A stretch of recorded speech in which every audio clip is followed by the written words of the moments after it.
Moin moin and welcome to Ralph's photo booth. Yeah, some of my viewers asked me if I could make English subtitles or translate my videos in English.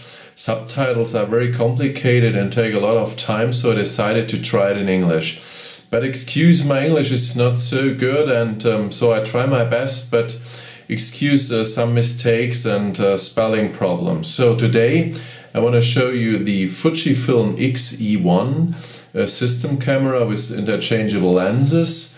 Show you here, you have to push the button and then you can turn off the lens. It has an APS-C sensor with 16 megapixel. So there's another nice lens from Fuji. It has 18 to 55 millimeters. So for the test or for the video, I use the 35 millimeter lens, and here we are. So on the bottom of the camera we have two dials. One is for the exposure time and the other is for the exposure correction.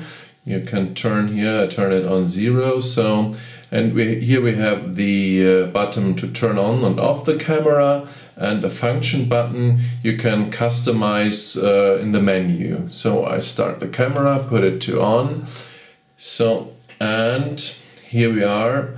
On the back side we have the LCD monitor and we have the electronic viewfinder. The electronic viewfinder is very clear, as it has a very high resolution, so the picture quality is very good. It's very close to an optical viewer.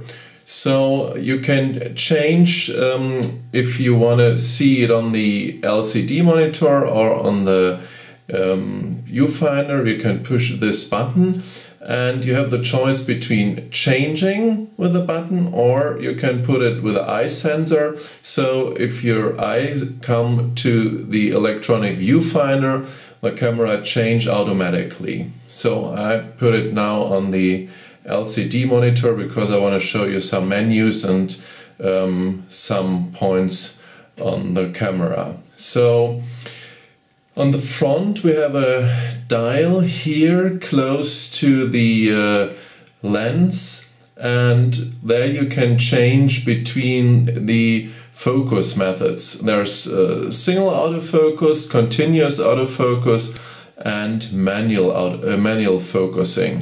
So I put it on single autofocus, and you can change between different autofocus methods.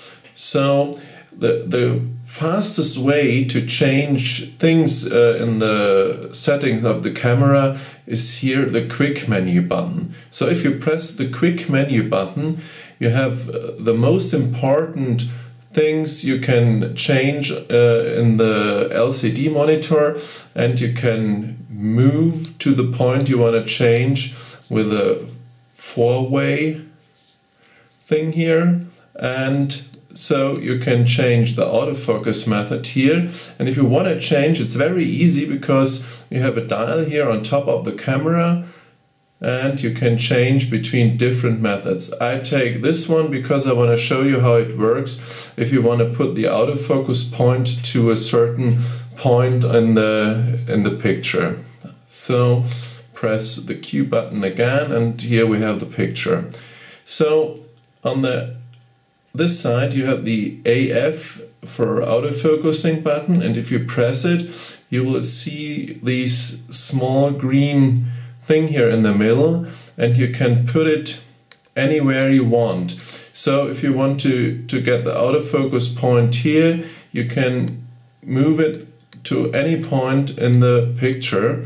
And very important, with the dial here you can change the size of the autofocus point.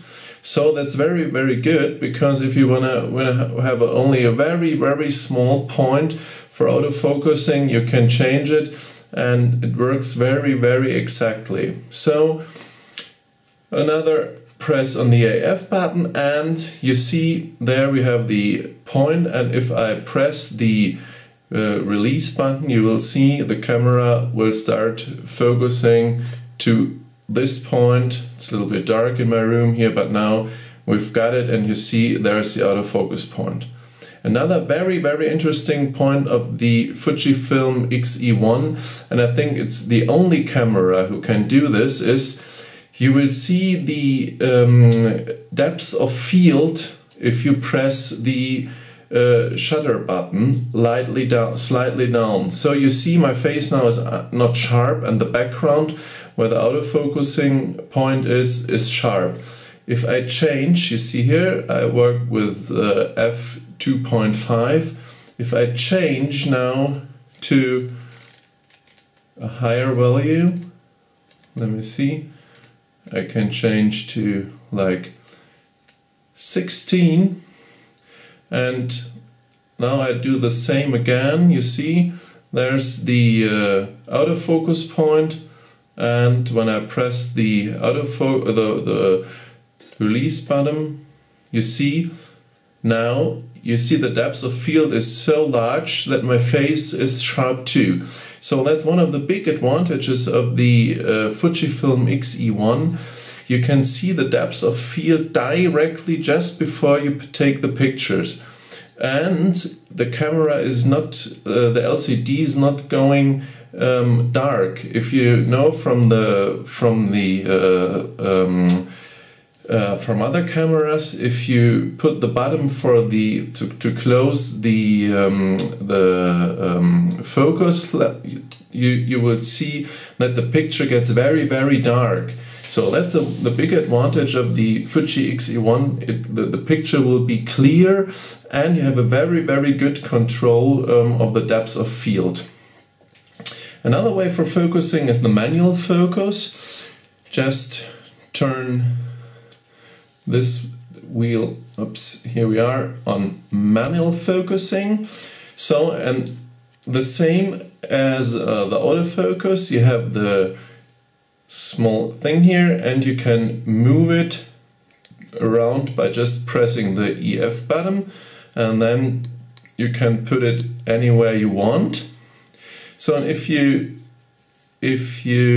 want to focus on this point, oh, by the way, the size you can change. If you work manual focusing, you can change the size of these small thing. It's not possible to change it. I'll show you. If I put the button here again, I can move it, but just here I can move it. But if you turn here, the size is always the same.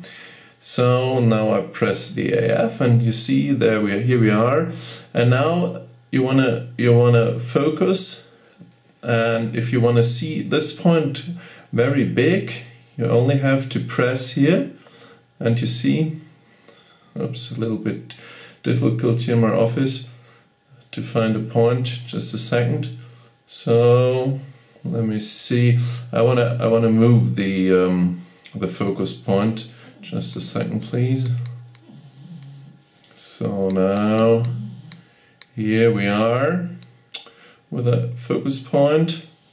Press again, and now if I put the button, you will see here's the frame of the picture at my wall, and now I can turn the focus very, very exactly. You will see the texture of my wall. So yeah, it's a very, very good way to focus. Press the button again, and we have the full picture again on the screen. Yeah, these are the two ways to focus with the X-E1, and the continuous autofocus works if you have a object who is going around and coming through, or going far away from you, so the camera will follow these objects. So the autofocus is working constantly, and not only for the release moment. So you see, I will show you the menu. The menu is very clear and very easy because we have only like two parts of the menu. The one is the shooting menu, where you can change the most important things for the shooting, like ISO, image size, image quality, dynamic range, film simulation. Here you can change between different film types like Provia, Velvia or Astia. And then you have the self-timer, white balance, color sharpness, highlight tone, shadow tone. You can change lots of things to get a real good picture quality. Long exposure noise reduction you can change. And here we have the FN button. This is at the bottom close to the dials. You see here, here's the function button, and you can customize it. So if you want it not, I use it for changing the ISO, but you also can use it for image size, image quality, or anything you want. AF mode you can change. So it's up to you. I like, as I said, the ISO. So you can change the display. We have an electronic level. We have different things you can show up in the display. So these are the points you can change. And I show you later how to change the views in the monitor. So these are the points in the shooting menu, and then we have the setup menu where you have like date, time, silent mode and stuff like this. So I think the menu of the X-E1 is very simple and very clear. There are no gimmicks inside, and it's very easy to handle and very easy to understand. Okay, let's go out of the menu, just pressing the button shortly. So, and here you have the display button, and if you press the display button, you have the different views of the screen. So you have the view where all the infos are shown, and then you have the standard display, and then you have the custom display where all the things like the level and yeah, everything you want, you can customize it as I showed you before. So it's a very good thing to work in the way you want to do. So the queue I showed you before, that's a very good feature because you can change the most important things very easy and very fast. Like if you have the ISO not on the function button, you go on this point and then you can change it by dialing. You see the highest ISO is 25600.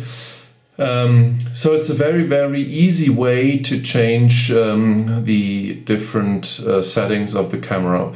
Here we have the at this side I show you here is the drive button. You can change between different settings. With 6 frames or 5 frames per second. We have the bracketing, ISO bracketing, film simulation bracketing, dynamic range bracketing. You can make a panorama picture, and for sure you have the movie option where you can make a movie. The camera has HD resolution with 30 frames per second. Yeah, so these are the most important things. One thing, as said before, the camera is very good to show the depth of field just before you make the picture, just by pressing the release button, and you see how the depth of field is, and you will see it very clear. But there's one point that's very important. If you press the button, the picture is still bright enough to see everything. The problem is if you take a picture you will not see how the picture gets before, because the monitor and the electronic viewfinder is always bright enough to see the picture. So you will not see on the display if it's over or underexposed. You have to orientate you on this small thing here on the left. So if the exposure is right, this small arrow is at the 0 point. So let me see, when I change here the f-stop, you will see now the picture is the exposure is perfect. If I release, you will see when I go for review, you will see, well, that's okay, it's an ugly picture, but it's the exposure is correct. Now I change the exposure to overexposed. You see the picture is still correct, so it's not too dark or too bright. And if I press the release button now, you will see, if I go to the review, you will see it's absolutely overexposed. So that's one very important thing to know. If you take pictures with the camera, you will not see on the display or on the electronic viewfinder if the picture is overexposed or underexposed.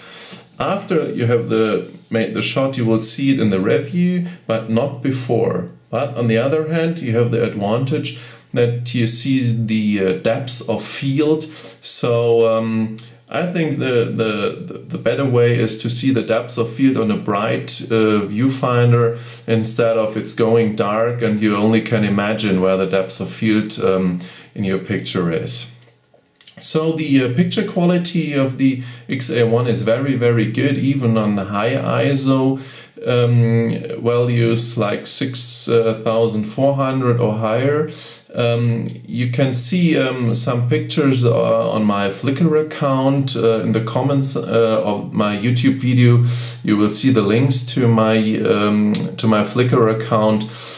And even you can read the complete test, but unfortunately at this time only in German. So I hope you enjoy my little review for the X-E1. And yeah, maybe you have a look on my internet site, Ralph's Foto-Bude.